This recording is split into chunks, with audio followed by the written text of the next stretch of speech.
What's going on, guys? Welcome back to Tech Tuesday on the TCG Empire YouTube channel.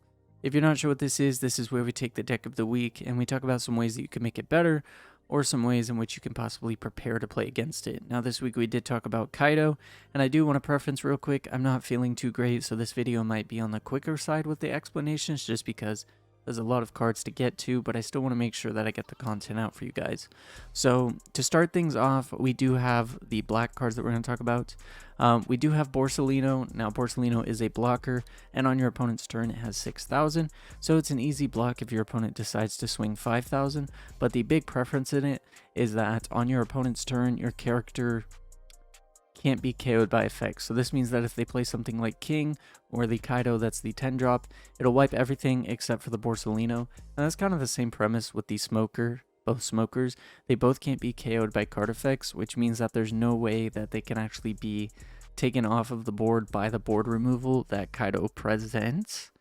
And with the Smoker with 4,000 attack, the 3-drop one, sometimes they play baby blockers or they play some search cards, so it means that you can potentially have a 6,000 swing or 7,000, and that can't be KO'd, so it really does, suffer pressure when it comes to putting pressure on Kaido. Kaido tends to have a hard time dealing with pressure because they have to discard so many cards from their hand, and there's no real way to refill except for with Dawn manipulation cards that kind of counter benefit them. While yes, they have Onigashima, they still have to get rid of a Dawn when it comes to playing Queen to draw 2 and trash 1.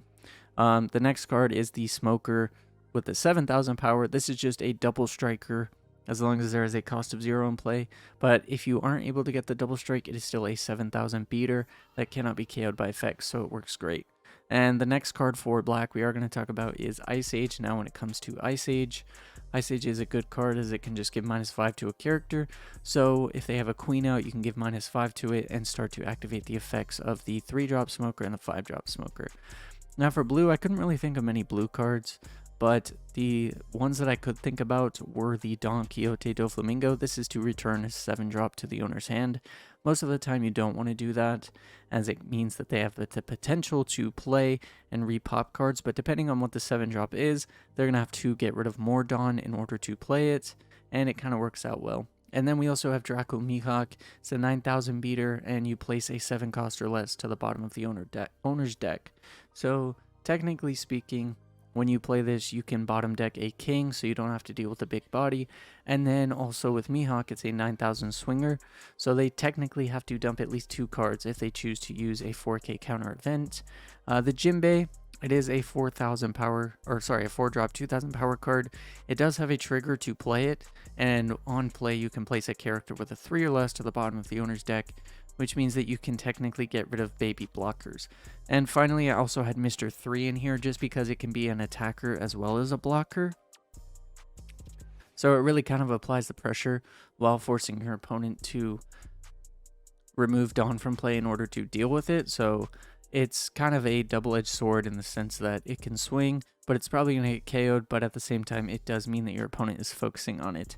And for green, we do have Okiku. Okiku can rest pretty much every blocker that Kaido tends to play, so it's a very solid card, especially if you need attacks to go through.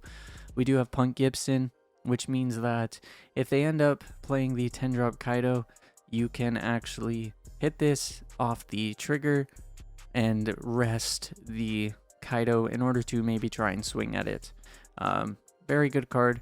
The black and green combo make everything work a lot better, as you can play against Kaido a bit better. You can play, the black cards that can't be KO'd, and then you also have Punk Gibson, which could tap the Kaido and proceed to go after your opponent's board. And then we also have Straw Sword, which is a 2-drop. You rest one of your opponent's characters. This just means that technically you can rest one of your opponent's characters if they have a blocker for 2 Dawn, and it just kind of means that you can still apply the pressure, so it works out great. For purple, the purple matchup is really kind of 50-50 because you both manipulate Dawn. The only thing I could really think of is Magellan, and with Magellan, if you are playing it, you can kind of set Kaido back depending on the type of curve when it comes to having them minus Dawn, and if they choose to KO it. Or if they play you know, something to get rid of the board. Then if you have 2 Magellans out, they have to get rid of 4 Dawn on top of the 6 that they get rid of in order to play the 10-drop Kaido. So it's very good. The next thing for red, there's really no aspect of it. I just have every single card with Rush because red is technically Kaido's worst matchup, anything that's red.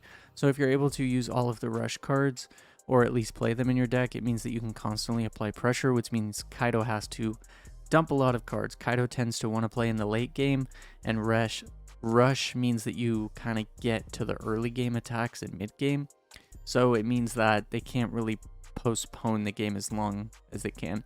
And finally, we do have Jet Pistol. The highest blocker is 6,000 power within Kaido, so it means that you can get rid of the things like the Queen, which means that they have to return Dawn to their deck, and also they have a body off the board, which means that you can still get attacks through. So it kind of sets them back. So overall, this is, you know, what I think you can run in your list or improve your counts on if you're trying to beat Kaido or you're struggling. Try and take some inspiration from here and kind of dabble in it and see what you can do. But as always, thank you guys so much for watching today's video. I hope you did enjoy it. If you did, smash that like button, subscribe, turn on post notifications, and I'll catch you guys in the next one.